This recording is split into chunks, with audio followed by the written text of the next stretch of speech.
నా మది నీదే చెల్లియా పార్ట్ 18. ఛ! వదనకు నేరుగా చెప్పినా పోయేది. అలా కాకుండా డొంకతిరుగుడుగా చెప్పాను. అయినా నేను ఎక్కడా తగ్గకూడదు. అప్పుడే ఓటమి ఒప్పుకుంటే ఎలా అని మనసులో ఆలోచన వేసుకుంటూ, వదన, నాకు అనుమానం వచ్చింది. మనం చూశాము, అంత మంచిదే, వాళ్ళు బాగున్నారు. కానీ వదన, మీ కోడలో పెద్ద నెరజాన. లేకపోతే పెళ్ళయి 10 రోజులు కాలేదు, అప్పుడే మొగుణ్ణి కొంగను కట్టేసుకున్నది. పెళ్ళాం పనులు చేసి అలసిపోతుంది అనేసి వాడితో పాటు ఊరికి తీసుకొని వెళ్తున్నాడు. పైగా నేను పని చేయిస్తున్నా అనేసి నన్నే అంటున్నాడు. ఈరోజు నన్ను అనేలాగా చేసింది, రేపు నిన్ను ఎదిరించేలాగా చేస్తుంది. అసలు నీ కోడలు పథకమే అది వదిన. అందుకే అల్లుడిని కొంగున కట్టేసుకున్నది. అసలు నువ్వు కొడుకు కోడలు బాగానే ఉన్నారు అంటూ ఆనందపడుతున్నావు అని అనుకుంటా, కానీ నీ కొడుకును మార్చేస్తుంది అనే నిజాన్ని తెలుసుకోలేకపోతున్నావు. హవ్వా అంటూ నోరు నొక్కుంటూ పట్టపగలు ఆ సరసాలు ఏమిటో వదిన. మన ఇంటా వంట ఉన్నాయా అలా సరసాలు చేయటం? అది కూడా గది తలుపులు కూడా వేసుకోకుండా.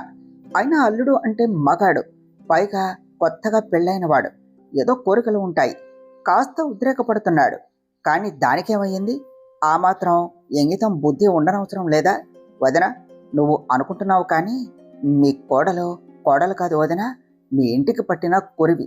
ఈ ఇంటి పరువు తీయటానికే వచ్చింది అంటూ అప్పుడే ఇందు బయటకు రావటం చూసి, అదిగో వదిన వచ్చింది, చూడు ఎలా వస్తుందో. ఈ ఇంటి కోడలకు ఉండవలసిన ఒక్క లక్షణం అన్నా ఉన్నదా? అలా పరిగెడుతుంది ఏమిటి చూడు అన్నది దమయంతి. రూమ్ నుంచి బయటకు వచ్చిన ఇందు సిగ్గుగా అనిపిస్తూ ఉంటే పరిగెడుతున్నట్టు కిందకు వెళుతూ ఉన్నది. అలా వెళ్లేది కాస్త ముందు ఉన్న అత్తగారి పిలుపుకు ఆగి పార్వతి గారి దగ్గరకు వెళ్ళి, అత్తయ్య గారు అన్నది. ఏమిటా పరిగెత్తటం? నడవటం కూడా రాదా నీకు? ముందు ఈ ఇంటి కోడలు ఎలా ఉండాలో తెలుసుకో అన్నారు పార్వతి గారు. అలానే అత్తయ్య గారు అన్నది ఇందు. అలానే అంటే కుదరదు. ఏం చేస్తున్నావు పైన? అక్కడే ఉంటే కింద పనులు ఎవరు చేస్తారు? మీ అమ్మ నాన్న వచ్చి చేస్తారు అనుకున్నావా? అడగవేమిటి వదినా? ఇదేనా నువ్వు కోడలకు నేర్పే పద్ధతి అంటూ వ్యంగ్యంగా అన్నది దమయంతి. ఎందు, నీకు మొన్నే చెప్పాను కదా, పగటిపూట అబ్బాయి ఉన్నప్పుడు పడక గదికి వెళ్ళకు అని, గుర్తులేదా అన్నారు పార్వతి గారు. అది అత్తయ్య, ఆయన సాయంత్రం ఊరికి వెళ్ళాలి కదా, బట్టలు సర్దమన్నారు, అందుకనే వెళ్ళానండి అని చెప్పింది ఎందో. ఆహా, వెళ్ళావు, వెళ్ళి అక్కడ ఏం చేస్తున్నావు అన్నది.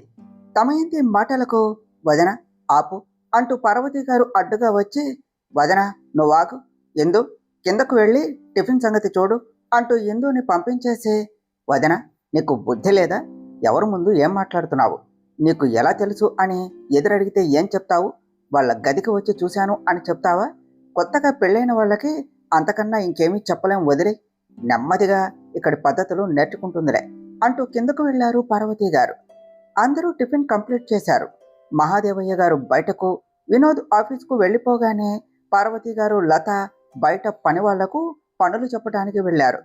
విరాజ్ కూడా తన రూమ్కు వెళ్ళగానే ఇందు అక్కడ డైనింగ్ టేబుల్ మీద ఉన్నవి అన్నీ సర్దుతూ ఉన్నది.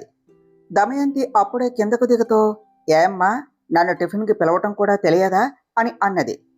మీరు రోజు ముందే తినేస్తారు కదా, అందుకని పిలవలేదండి, మీరు ఇంకా తినలేదా అని అడిగింది ఏందో. హా, కొన్ని విన్యాసాలు చూసేసరికి నాకు కళ్ళు పోయాయమ్మా, నాకు టిఫిన్ పెట్టు, ఈరోజు ఏం చేసి తగలడ్డావు అన్నది దమయంతి. పూరి చేశానండి అంటూ ఇందు ప్లేట్లో పెడుతూ ఉంటే, ఏమిటి చల్లగా అయిపోయినవి నా మొహాన వేస్తావా? నాకు ఇప్పుడు మళ్ళీ నువ్వు వేడివేడిగా చేసి పెట్టు అన్నది దమయంతి. పిన్నిగారు, ఇప్పుడు చెయ్యాలా? పోనీ వీటినే వేడి చేసి తీసుకుని రానా అన్నది ఏందో. అదేంటే చేయమంటే ఇది ఎంత టెన్షన్ పడుతుంది, అసలు దీనికి వంట చేయటం వచ్చా రాదా అనుకుంటూ, అదేమి కుదరదు, నువ్వే చెయ్యాలి, వేడిగా చెయ్యాలి అన్నది దమయంతి. అలాగే పిన్నిగారు అంటూ పైకి అనేసి, నాకు ఈ పూరి షేప్ అటుంచి ఏ పిండి కలపాలో కూడా తెలియదు, నేనేం చెయ్యాలి? ఈవిడ నాకు ఒక్క పని తిన్నగా చేయదు, రోజు ఈ టాస్కులేమిటి నాకు? లోపలకు వెళ్ళి వేటిని హీట్ చేసి తీసుకుని వస్తాను, పిన్నిగారికి ఏం తెలుస్తుంది అంటూ ఇందు వాటిని తీసుకుని వెళుతూ ఉంటే, ఆగమ్మాయి, నువ్వు ఇవి తీసుకుని వెళితే ఇందాకన్నట్టు వీటిని వేడి చేసి తీసుకుని వస్తావు, ఇటువు అంటూ పని మనిషిని పిలిచి ఇవి పశువులకు పెట్టమని చెప్పి ఇందును వెళ్ళమన్నది దమయంతి. పిన్నిగారికి చాలా తెలివితేటలున్నాయి. ఇప్పుడు నాకు ఈ పూరీలు చేయటం కూడా రాదు అంటే ఏమంటారు? ఏం పిండి కలపాలి? దీనికి ఇంత డౌట్ ఎందుకు? ఉన్న అన్ని ఫ్లోర్స్ మిక్స్ చేస్తే సరిపోతుంది. అప్పుడు అందులో పూరీ పిండి కూడా ఉంటుంది కదా. వాహ్! ఇందు, ఎంతైనా నువ్వు చాలా గ్రేట్. స్పాంటేనియస్గా చాలా తెలివితేటలు ఉన్నాయి అనుకుంటూ అక్కడ ఉన్న డబ్బాలు అన్నీ ఓపెన్ చేసి అది కొంచెం ఇది కొంచెం అంటూ అన్నీ కొంచెం కొంచెం వేసి, ఎలాగో ముందు లత కలపటం చూసింది కాబట్టి అలా వాటర్ పోస్తూ కలిపి కలిపి చపాతీ చేసేదానికి వచ్చింది. అసలు చేయటమే రాదు. ఇంకా ఆ రొట్టెలు చేయటం ఒక్కొక్కటి ఒక్కొక్క షేపు వస్తూ ఉంటే మళ్ళీ ముద్ద చేసి మళ్ళీ మళ్ళీ చేస్తూ ఆపుసోపాలు పడుతూ ఉన్నది. ఇది రౌండ్ షేప్లో లేకపోయినా కూడా పిన్ని ఒప్పుకోదు. మరి నాకు ఆ షేప్ రావటం లేదు అంటూ కాసేపు ఆలోచించి ఐడియా తట్టగానే నవ్వుకుంటూ రొట్టె చేస్తున్నది. తరువాత షార్ప్ ఎడ్జ్ ఉన్న రౌండ్ షేప్ మూత తీసుకొని ఆ రొట్టె మీద పెట్టి ఆ షేప్లో కట్ చేస్తూ పూరి వేసి దాని కలర్ చూసి షాక్ అయ్యింది. మొత్తానికి మళ్ళీ మేనేజ్ చేయాలి అంటూ ప్లేట్ తీసుకుని వెళ్ళి దమయంతి ముందు పెట్టింది. ఏందో, వదినా, మీ కోడలు నాకు పెట్టిన టిఫిన్ చూసావా? ఇది అసలు టిఫిను అంటారా? నా మీద పగతో చేసినట్టు ఉన్నది వదినా మీ కోడలు. నన్ను మార్చాలి అని టిఫిన్ మార్చింది అన్నది దమయంతి. ఇందు, ఏమిటిది? నీకు ఒక్క పని కూడా సరిగ్గా రాదా? ఇదేమిటి ఇలా ఉన్నది అన్నారు పార్వతి గారు. అది అత్తయ్య గారు, పిన్ని గారు పూరి అడిగారు, పూరి చేశాను అని చెప్పింది ఇందు. ఏమిటి ఇదా? నువ్వు చేసిన దీన్ని పూరీలు అంటే పూరీలను ఏమంటారు? వదినా, మీ కోడలకు వంట చేయటం రాదు అన్నది దమయంతి. అది కాదు పిన్ని గారు, మీరు నన్ను ఏమన్నారు అని అడిగింది ఇందు. ఏమన్నాను? 1,00,000 అంటాను, నాకేం గుర్తు అన్నది దమయంతి. నేను మీకు జ్యూస్ కావాలా అంటే మీకు ఒంట్లో రక్తం చాలా తక్కువగా ఉన్నది, అందుకే మీకోసం అరటికాయ juice, Apple juice, mango juice చేసి ఇమ్మన్నారా లేదా అన్నది ఇందు. అన్నాను. అయితే అన్నది దమయంతి. ఇంకేమన్నారు బాగా గుర్తుకు తెచ్చుకోండి. మీకు బాగా బ్లడ్ పట్టే వరకు రోజుకు 10 సార్లు ఇవ్వమన్నారు కదా, పైగా అన్నీ ఇవ్వమన్నారు కదా. అన్నిటికంటే బీట్రూట్ ఇంకా బాగా బ్లడ్ పడుతుందట. అందుకనే నేను మీకోసం పూరి పిండిలో కూడా బీట్రూట్ జ్యూస్ కలిపి చేశాను. అది తీరా ఇలా అయింది పిన్ని గారు. నేను మీకోసమే ఆలోచించి మీ క్షేమం కోసం నా ప్రేమను కూడా మిక్స్ చేసి చేశాను. నా కోసమన్నా తినండి పిన్ని గారు. అత్తయ్య గారు, నేను ఏమన్నా పొరపాటు చేశానా? పిన్ని గారి ఆరోగ్యం కోసం చేశాను. పిన్ని, తినరా? లేకపోతే మళ్ళీ జ్యూస్ చేసి తీసుకుని రానా? రెండూ కలిపి తింటే ఇంకా బాగుంటారు అన్నది ఏందో. అమ్మ తల్లి, నాకేమి చిత్ర విచిత్ర ప్రయోగాలు వద్దు, నేను తినలేను, మామూలువి చేసి పెట్టు అన్నది దమయంతి. అయ్యో పిన్ని గారు, మీరేనా ఉన్నవన్నీ కుడితిలో కలపమని పంపించారు? కావాలంటే నేను కలిపిన పిండి ఉన్నది, మళ్ళీ చేయనా అన్నది ఏందో. నన్ను చంపేద్దాం అనుకుంటున్నావా? వదిన, మీ కోడలు చేతి వంట తింటే నరకానికి టికెట్ తీసుకున్నట్టే అన్నది దమయంతి. పిన్ని గారు, మీరేమిటో అండి, నన్ను భలే పొగిడేస్తున్నారు. నేనంటే మీకు ఎంత ప్రేమ. మీరు మీ ఊరు వెళ్తూ కూడా నేను చేసినవే కావాలి అంటున్నారు. అంటే నేనంటే అంత ప్రేమ పిన్ని గారు. మీరు ఎంత ప్రేమగా అడుగుతూ ఉంటే నాకు ఇంకా ఇంకా చేసి పెట్టాలి అని ఉన్నది. కానీ విరాజ్ గారు నన్ను ఊరు తీసుకుని వెళ్తున్నారు. నేను వచ్చాక రోజు మీకు నేనే చేసి పెడతాను, ఏమంటారు పిన్ని గారు అన్నది ఏందో. లత వచ్చే నవ్వును కష్టంగా ఆపుకుంటూ ఇందు వైపు చూసే, నువ్వు తెలిసి చేస్తున్నావో తెలియక చేస్తున్నావో కానీ భలే బుద్ధి చెప్తున్నావు ఇందు అని మనసులోనే అనుకున్నది.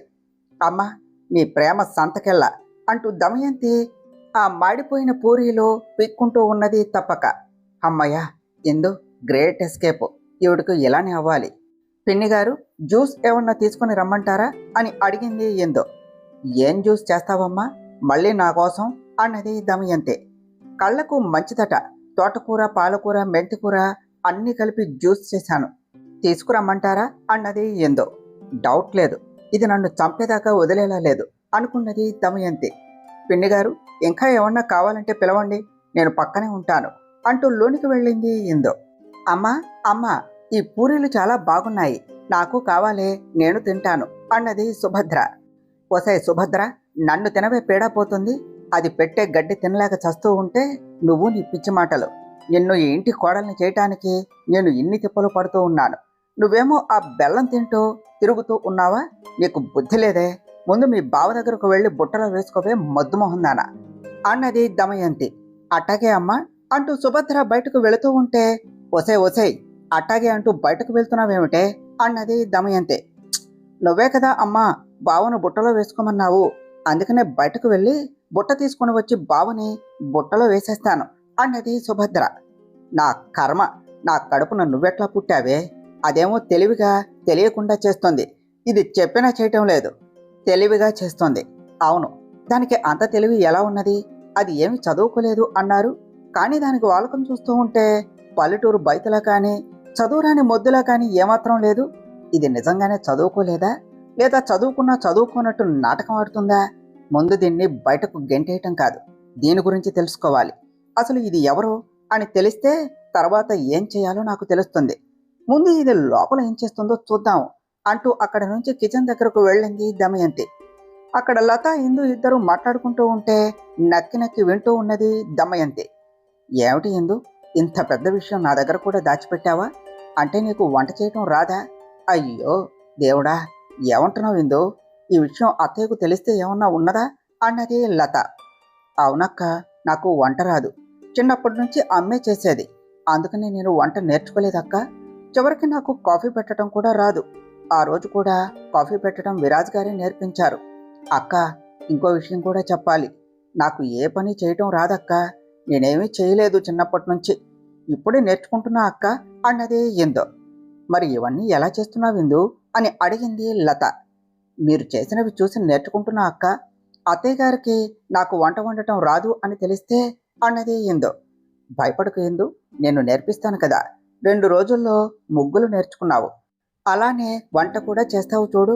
అవును, ఏమీ రాకుండా ఇదెలా చేసావు మరి అన్నది దమయంతి.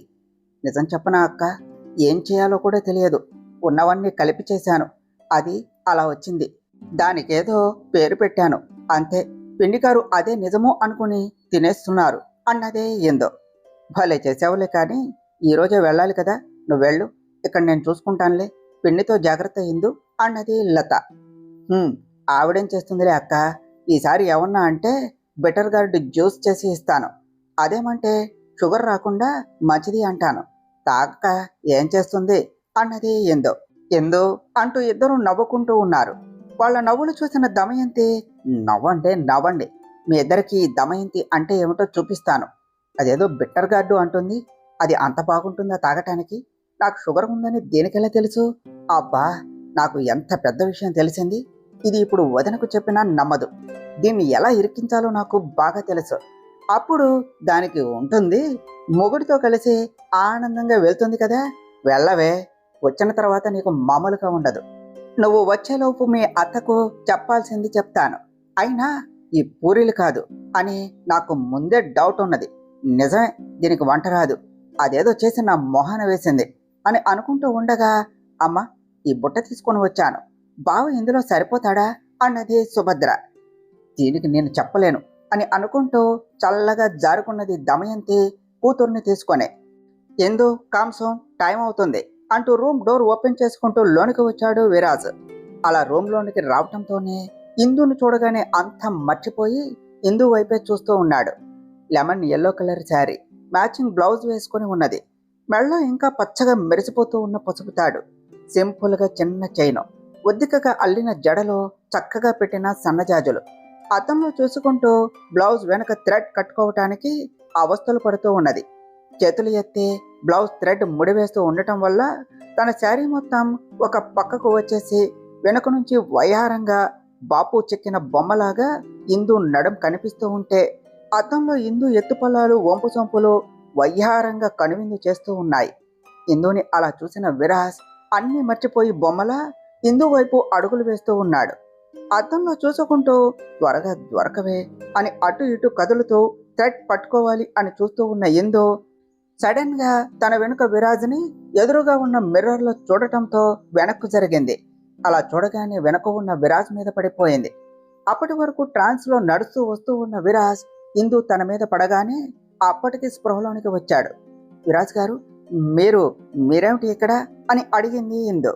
అది దేనికి వచ్చానో మర్చిపోయేలా చేశావు అనుకుంటూ, అదే మర్చిపోయాను, నువ్వు రెడీ అవ్వు ఇందు, నేను బయట వెయిట్ చేస్తాను అంటూ ఇందుని వదిలి ముందుకు కదిలాడు విరాజ్. విరాజ్ వెళ్తున్నాడు అనేసి ఊపిరి పీల్చుకుంటూ మళ్ళీ ట్రై చేస్తూ ఉన్న ఇందు మళ్ళీ విరాజ్ రావటం చూసి చేసే పని ఆపేసింది. విరాజ్ చేతి స్పర్శ తన వీపును తాకుతూ ఉంటే తన్మయత్వంలో కళ్ళు మూసేసింది.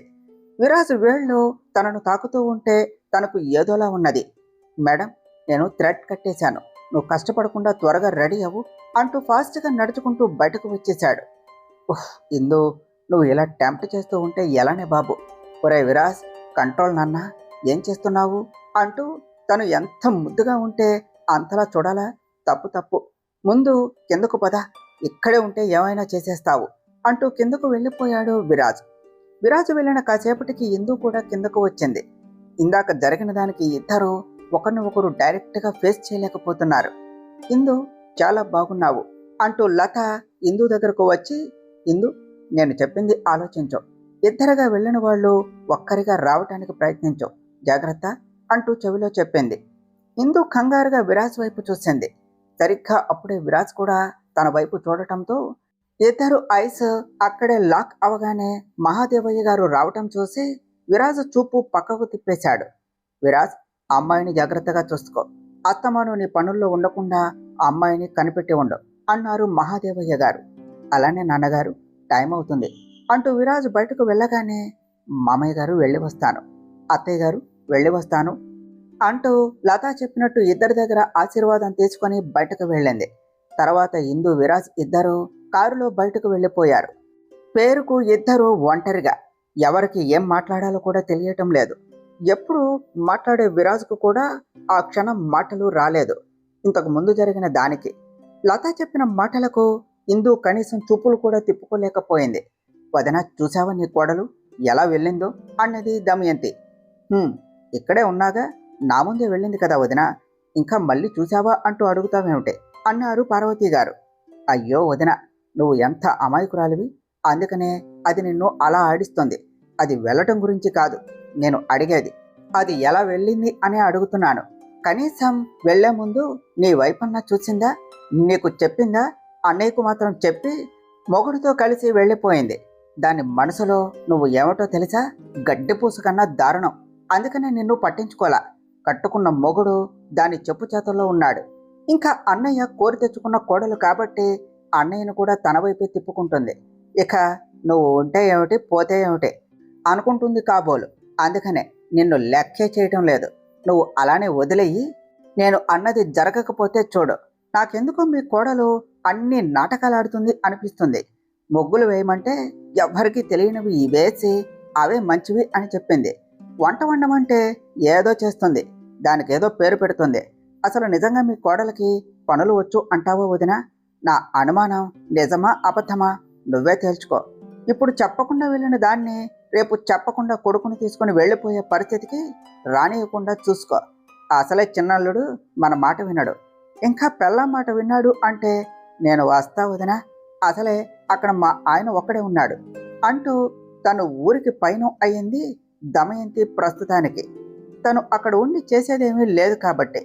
పార్వతి గారు మాత్రం దమయంతి మాటలకు ఆలోచనలో పడిపోయారు.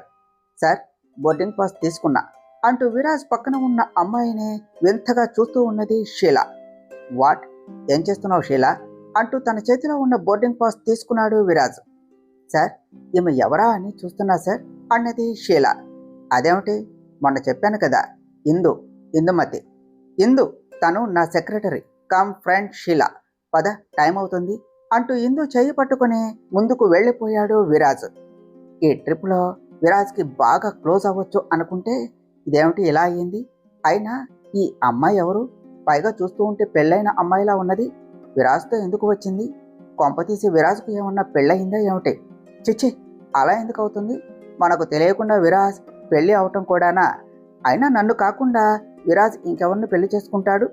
అలా ఏమీ కాదులే, ఎవరో రిలేటివ్ అయి ఉంటుందిలే.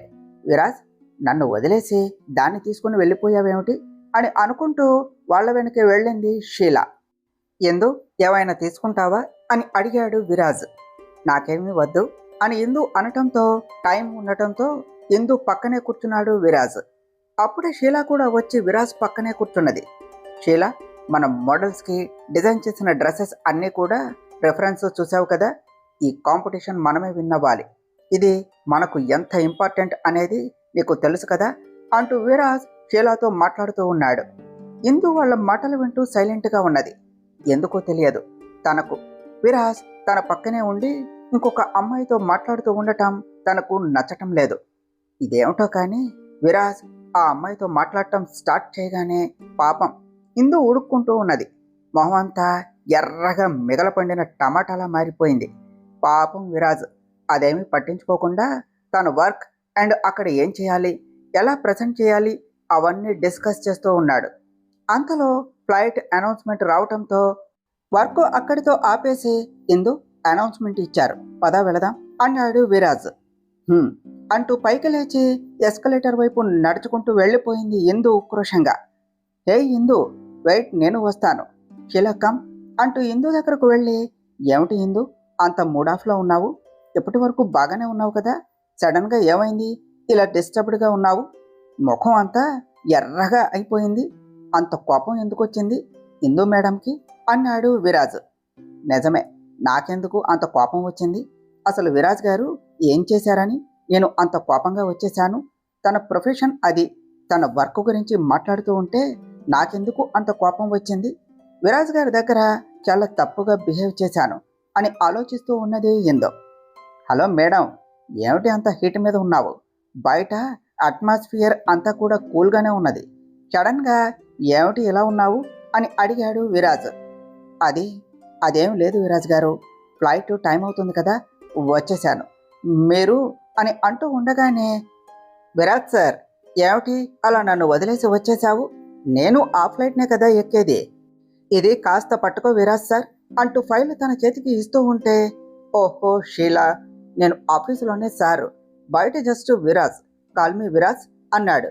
ఓకే విరాజ్ అన్నది షీలా. ఆ మాటకు ఇందుకి మళ్ళీ కోపం తన్నుకొస్తూ ఉంటే, సార్ అనకూడదా, అది దాని అవతారం, దానితో మీకు ఫ్రెండ్షిప్ కూడానా అని మనసులో అనుకుంటూ ఉన్నది. విరాజ్, ఈ అమ్మాయి ఎవరు, మనతోనే వస్తుందా అని అడిగింది షీలా. ఇందు అని చెప్పాను కదా షీలా, తను అని అంటూ ఉండగానే ఇందు ఎస్కలేటర్ పైకి వచ్చేసినా అది పట్టించుకోకుండా విరాజ్ వైపు చూస్తూ ఉండటంతో స్లిప్ అయి పడిపోతూ ఉంటే, ఇందు కేర్ఫుల్, ఎక్కడ చూస్తున్నావు, జాగ్రత్తగా చూసుకోవా అంటూ వెనుక నుంచి తన నడుం చుట్టూ చేతులు వేసి పట్టుకున్నాడు విరాజ్.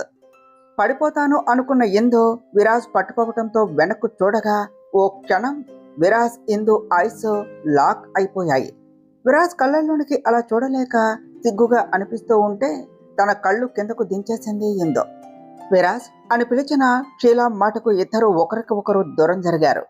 థ్యాంక్స్ విరాజ్ గారు అన్నది ఇందు. ఇట్స్ ఓకే, కేర్ఫుల్ ఇందు, జాగ్రత్త, కాస్త చూసుకో, పద టైం అవుతుంది అంటూ ఫ్లైట్లోనికి వెళ్లారు. షీలా కావాలి అనే విరాజ్ పక్కన తన సీట్ వచ్చేలా సెట్ చేసుకున్నది అండ్ ఇందు కోసం సపరేట్గా వచ్చింది సీట్. విరాజ్ నార్మల్గా సీటింగ్ చూస్తూ తన ప్లేస్లో కూర్చోగానే ఇందు నార్మల్గా అక్కడికి వెళ్ళి కూర్చుంటూ ఉండగా, ఆ సీటు నాది, మీకు అక్కడ అంటూ దూరంగా ఉన్న తన సీట్ చూపించింది షీలా. షీలా, నువ్వు అక్కడ కూర్చో, ఇందు కామ్ సీట్ అంటూ తన పక్కన కూర్చోపెట్టుకున్నాడు విరాజ్. అదేమిటి విరాజ్, ఎప్పుడు మనం వెళ్తూ వర్క్ డిస్కస్ చేసుకుంటూ ఉంటాం కదా, ఇప్పుడు కూడా మనం వర్క్ డిస్కస్ చేసుకోవాలి, నేను అక్కడే ఉంటే ఎలా అన్నది Sheela. Sheela, do what I say, Indu calm sit అని తన పక్కన కూర్చోపెట్టుకున్నాడు విరాజ్. అంతవరకు కోపంతో ముడుచుకుపోయిన ఇందు పెదవులు అప్పుడు అందంగా విచ్చుకుంటుంటే విరాజ్ పక్కన కూర్చున్నది. షీలా ఇంకా సైలెంట్గా ఇందు ప్లేస్లోనికి వెళ్ళి కూర్చున్నది. విరాజ్ గారు, ఆ షీలా మీకు ఎప్పటి నుంచి తెలుసు అని అడిగింది ఇందు. షీలా నా ఫ్రెండ్ చెల్లెలు, నాకు ఫ్రెండ్ కూడా, అప్పటి నుంచే తెలుసు, ఎందుకు అడిగావు అన్నాడు విరాజ్. ఊరికే అడిగానండి అంటూ కాసేపు ఇద్దరు మాట్లాడుకుంటూ ఉంటే వాళ్ళని చూస్తూ, ఈ అమ్మాయి ఎందుకు వచ్చింది, తను ఎవరు అంటే చెప్పటం లేదు, ఏమిటో దీనివల్ల ఈరోజు విరాజ్తో టైం స్పెండ్ చేయడం కుదరలేదు. విరాజ్తో నా ప్రేమ విషయం చెబితే వాళ్ళ ఇంట్లో తనే ఒప్పిస్తాడు, త్వరగా చెప్పేయాలి, ఎప్పుడు చెప్పాలి అన్నా కూడా అన్న తమ్ముళ్ళు ఇద్దరు ఉండేవారు, ఇప్పుడు ఒక్కడే అనుకుంటే మధ్యలో ఈ అమ్మాయి ఒకటి, చాలా అవకాశాలు వస్తాయిలే అని అనుకుంటూ ఉన్నది షీలా. ఫ్లైట్ ల్యాండ్ అవగానే ముగ్గురు వాళ్లతో పాటే వచ్చిన వాళ్ళు క్యాబ్లో హోటల్కి వెళ్ళారు. విరాజ్, ఇది నీ రూమ్కి, మన వాళ్ళందరికీ అకామిడేషన్ అరేంజ్ చేశాను విరాజ్, కొంతమందికి వేరే హోటల్లో అరేంజ్ చేశాను అంటూ విరాజ్ కాల్ మాట్లాడుతూ ఉంటే షీలా ఇందు దగ్గరకు వచ్చింది. ఇందు, నీకు కూడా వేరే హోటల్లో రూమ్ బుక్ చేశాను, నువ్వు వాళ్ళతో పాటు అక్కడికి వెళ్ళు అని చెప్పింది షీలా. అదేమిటి, నేనెందుకు వెళ్ళాలి అన్నది ఇందు. అదేంటంటే ఇందు అనే అమ్మాయి కూడా మనతో వస్తుంది అంటూ విరాజు లాస్ట్లో చెప్పాడు. ఆ టైంలో రూమ్స్ అవైలబుల్ లేవు ఇక్కడ, నాకు విరాజ్కే బుక్ చేశాను, మిగతా వాళ్ళకి వేరే హోటల్, నువ్వు కూడా వాళ్ళతోనే వెళ్ళు, నీ లగేజ్ కూడా తీసుకుని వెళ్ళు అన్నది షీలా. అంటే ఇప్పుడు నేను వాళ్ళతో వెళ్ళాలి అంటావు అంతేనా? అవును, నీ పేరేమిటి అన్నావు? షీలా కదా. నేను వెళ్ళను, నాకు ఇక్కడే రూమ్ కావాలి, ఇక్కడే ఉంటాను అన్నది ఇందు. ఏం మాట్లాడుతున్నావు? రూమ్స్ లేకుండా ఎలా ఉంటావు? బయట కారిడార్లో ఉంటావా ఏమిటి అన్నది షీలా. ఇందు, కమ్ లెట్స్ గో అంటూ విరాజ్ అప్పుడే కాల్ మాట్లాడి వచ్చి అన్నాడు. అది విరాజ్, మీ బంధువుకి ఇక్కడ కాదు, రూమ్ వేరే హోటల్లో బుక్ చేశాను, తను వీళ్లతో అక్కడికి వెళుతుంది, మనం వెళదాం పదా అన్నది Sheela. Sheela, she is my wife, ఇందు నా భార్య, నాకు బంధువు కాదు, నీకు తెలియదు కదా, మాకు మొన్నే రీసెంట్గా పెళ్ళయింది. ఇందు కమ్ అంటూ బ్యాగ్ తీసుకొని ముందుకు నడిచాడు విరాజ్. విరాజ్ ఇందు తన భార్య అన్న మాటకు షాక్గా చూస్తూ ఉన్నది షీలా. చూసావు కదా, నేను కారిడార్లో కాదు, మా ఆయనతో కలిసి ఆయన రూమ్లో ఉంటాను, ఇంకా నా కోసం శ్రమపడి బుక్ చేసిన ఆ రూము క్యాన్సిల్ చేశాయి, అనవసరంగా మా ఆయనకు మనీ వేస్ట్, అసలే డబ్బులు అందరికీ ఊరికనే రావు అంటూ విరాజ్ వెనుక నడుస్తూ వెళ్ళిపోయింది ఇందు. ఇందు విరాజ్ వెనుక వెళుతూ ఉంటే తన కళ్ళన్నీ విరాజ్ పైనే ఉన్నాయి, కానీ మైండ్ మాత్రం మా ఆయన అన్న తన మాట దగ్గరే ఆగిపోయింది. నాకెందుకు విరాజ్ గారిని ఆ షీలా చూస్తూ ఉంటే అంత కోపం వస్తుంది, నన్ను విరాజ్ గారిని సపరేట్ చేసి మాట్లాడేసరికి నాకెందుకు కోపం వచ్చింది, నేనెందుకు అంత వియర్డ్గా బిహేవ్ చేశాను, విరాజ్ గారి మీద కోపం చూపించాను, నేనుగా లేను, ఎందుకు ఇలా చేశాను, మా ఆయన అంటూ గుచ్చి గుచ్చి ఎందుకు చెప్పాను అంటే నేను విరాజ్ గారిని అని అనుకుంటూ ఉంటే సిగ్గుకు కళ్ళు కలువరేకుల్లా విచ్చుకుంటూ ఉంటే బుగ్గలు మందారం రంగును పులుముకున్నాయి. హలో మేడం, పెళ్లిలో కూడా బాగానే నడిచావు, కానీ ఇప్పుడేమిటి ఇలా మెల్లిగా హంసనడక నడుస్తున్నావు అన్నాడు విరాజ్. విరాజ్ పిలవగానే వస్తున్నా విరాజ్ గారు అంటూ పరిగెడుతూ లిఫ్ట్లోనికి వెళ్ళింది ఇందు. మా ఆయన, నిజమే కదా, నన్ను పెళ్లి చేసుకుంటే మా ఆయన అనక నేను ఇంకేమనాలి, ఇప్పుడు మాకు పెళ్ళయింది అంటే నేను ఆయన భార్యను, ఆయన నా భర్త అంటే మా ఆయనే కదా అని అనుకుంటూ తనలో తను నవ్వుకుంటూ ఏటో చూస్తూ ఉన్నది. విరాజ్ తనలో తనే నవ్వుకుంటూ ఉన్న ఇందు ముందు హ్యాండ్ బ్లో చేస్తూ, ఇందు, ఈరోజు నువ్వు బాగానే ఉన్నావా, లేదా హాస్పిటల్కి ఏమన్నా వెళ్దామా అని అన్నాడు. అదేమిటి విరాజ్ గారు అలా అంటున్నారు, నేను బాగానే ఉన్నాను, హాస్పిటల్కి ఎందుకు అన్నది ఇందు. ఏమిటో ఇందు, ఈరోజు నువ్వు చాలా కొత్తగా బిహేవ్ చేస్తున్నావు, ఎయిర్పోర్ట్ నుంచి అబ్జర్వ్ చేస్తున్నాను, ఊరికే కోపడుతున్నావు, నీలో నువ్వే సిగ్గుపడుతున్నావు, నవ్వుకుంటున్నావు, నాకేమిటో భయంగా ఉన్నది. అసలే టైగర్ మరీ చెప్పాడు, నువ్వు ఇక్కడ ఇలానే ఉండి అక్కడకు వెళ్ళాక తుమ్మినా కూడా అది నా వల్లే అంటాడు, నిజం చెప్పు, బాగానే ఉన్నావా అన్నాడు విరాజ్. విరాజ్ అలా అడుగుతూ ఉంటే విరాజ్ ఫేస్లో ఎక్స్ప్రెషన్స్ చూస్తూ అందంగా నవ్వేసింది ఇందు. ఆ నవ్వు వైపు మైమరుపుగా చూస్తూ ఉండిపోయాడు విరాజ్. ఎంతలా నవ్వుతుంది అంటే అంతలా నవ్వేస్తుంది. ఆ నవ్వులో అందం ఉన్నదా లేదా అందమే నవ్వుతుందా అనేసి అనుకోకుండా ఉండలేకపోతున్నాడు. ఇంతలో ఇద్దరు లిఫ్ట్ డోర్ ఓపెన్ అయిన సౌండ్కి తేరుకొని బయటకు వచ్చేశారు. వసే ఇందు, ఏం చేస్తున్నావే, అలా నవ్వేశామేమిటి, విరాజ్ గారు ఏమనుకుంటారు? మళ్ళీ విరాజ్ వెనక్కు తిరిగేసరికి ఫేస్ ఎక్స్ప్రెషన్ మార్చేస్తూ అటు ఇటు చూస్తూ ఉన్నది ఇందు. ఇందు, కన్ఫర్మ్, నీకేదో అయ్యింది ఈరోజు, ఏం చేస్తున్నావు, బుద్ధిగా ఉండు, ఇంకా ఏమి చేయకు అనుకుంటూ రూమ్లోనికి వెళ్ళిపోయింది. అక్కడే స్టాచ్యూలో నిలబడి ఉన్న షీలా మైండ్లో ఒక్కటే రన్ అవుతుంది, విరాజ్ అన్న మాటలు. షీ ఈజ్ మై వైఫ్ అంటూ ఇందు చెయ్యి పట్టుకోవటం విజువల్స్లో కూడా కనిపిస్తుంది. మా ఆయన అన్న ఇందు మాటలు షీలా పంటి కింద రాయిలా తగులుతూ ఉంటే విరాజ్కు పెళ్లి అయిపోయిందా? ఇదేమిటి, విరాజ్కు పెళ్ళవటం ఏమిటి, నాకు తెలియకుండా ఎప్పుడు జరిగింది? విరాజ్ అలా అంటున్నాడు, ఆ ఇందు మా ఆయన అంటుంది, అంటే ఇద్దరికి పెళ్ళైపోయిందా? విరాజ్ నావాడు అనుకున్నాను, కానీ ఈ పెళ్ళేమిటి, దాన్ని అడిగి తెలుసుకోవాలి, వీళ్లకు ఎలా పెళ్లి జరిగిందో తెలుసుకోవాలి. ఇంతలో తన ఫోన్ రింగ్ అవటంతో ఫోన్ లిఫ్ట్ చేసి అన్నయ్య అన్నది. షీలా, ఏమిటి వాయిస్ అలా ఉన్నది, విరాజ్కి నీ లవ్ ఎక్స్ప్రెస్ చేస్తాను అన్నావు కదా, ఏమైంది? విరాజ్ కాదు అన్నాడా అలా డల్గా ఉన్నావు అన్నాడు షీల వాళ్ళ అన్నయ్య. అన్నయ్య, నేను విరాజ్కి నా లవ్ ఎక్స్ప్రెస్ చేయలేదు. అంతకంటే ముందే నాకు విరాజ్ షాక్ ఇచ్చాడు అన్నది షీల. ఏమిటి, తనే నిన్ను లవ్ చేస్తున్నా అనేసి ప్రపోజ్ చేశాడా అన్నాడు వాళ్ళ అన్నయ్య.